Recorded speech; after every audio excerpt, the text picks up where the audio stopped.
Welcome here to the Douro Valley, and I'm here to give you a little bit of an insight into what it takes to make a Krohn port.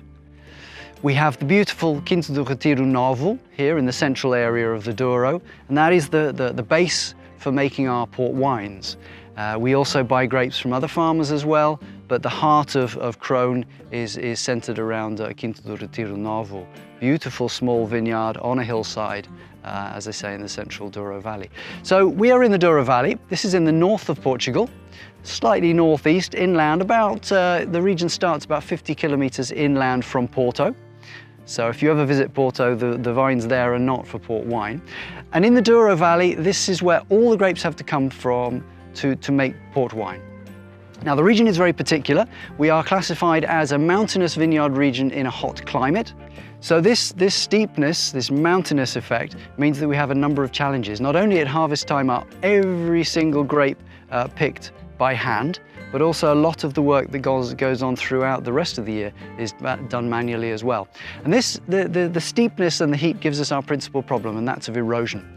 So in order to have a future as a vineyard region, we have to manage that erosion, which means at Krohn we are at the forefront of planting our vines in a sustainable viticulture model, which means that when we lay the vineyards out, we have to respect the flow of the water in the ground, in the bedrock, and we also lay our vineyards when they're horizontal, as you'll see around.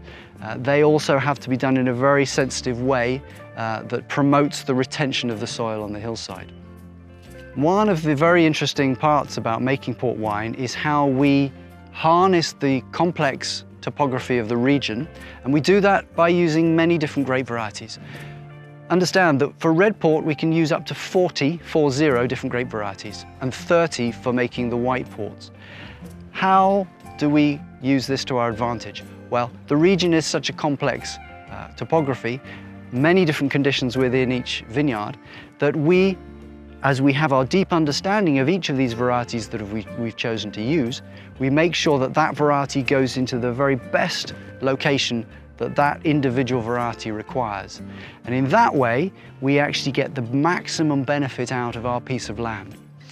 Of course, having many different grape varieties means that we get many different flavors and characteristics from those grapes as well. It also means that at harvest time, such as now, we don't have to pick all the grapes at the same time. Different ones ripen at different speeds. So we can pick one on day one and then go and move on to the other varieties in the following days and weeks. So how do we make port wine? Now, we know that it's something a little bit different to table wine, and indeed it is. Basically what we do is we take these grape varieties that we have here in the region and we crush them and we allow them to begin fermentation so that we achieve approximately 6 or 7 degrees alcohol from its own fermentation, but we don't allow it to go any further. We don't allow all of the sugars to turn into alcohol. What we do is we bring in a very strong grape spirit, which is at 77 degrees alcohol, and once our young wine has got to approximately 6 or 7 degrees alcohol, whereby about half the sugar has fermented, we then add this strong grape spirit to the mix. That raises the overall alcohol level to about 20, and that kills the yeasts. It stops the fermentation dead. So any sugar that hasn't yet fermented into alcohol is still there in the young wine. And that's where the sweetness comes from port wine, not from adding any sugar or honey or any other such material, but is simply sugar that has not been fermented into alcohol from the original sweetness of the fruit.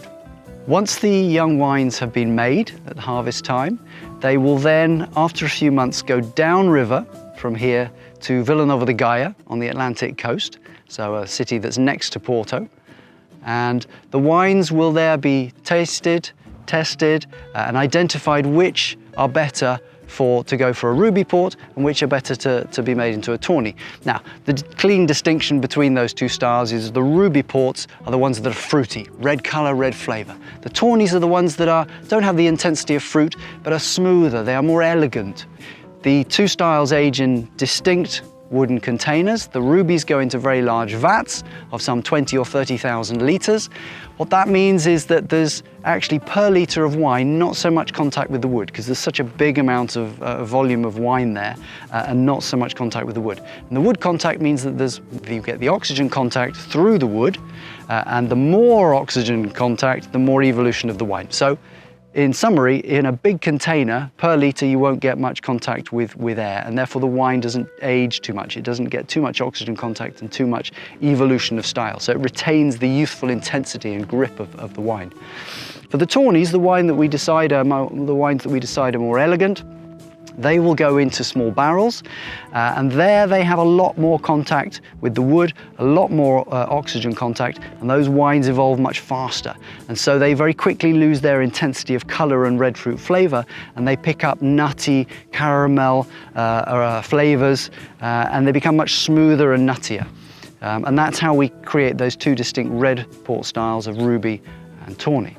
So there's a little bit about the region, what it takes to make a port wine, how it's made.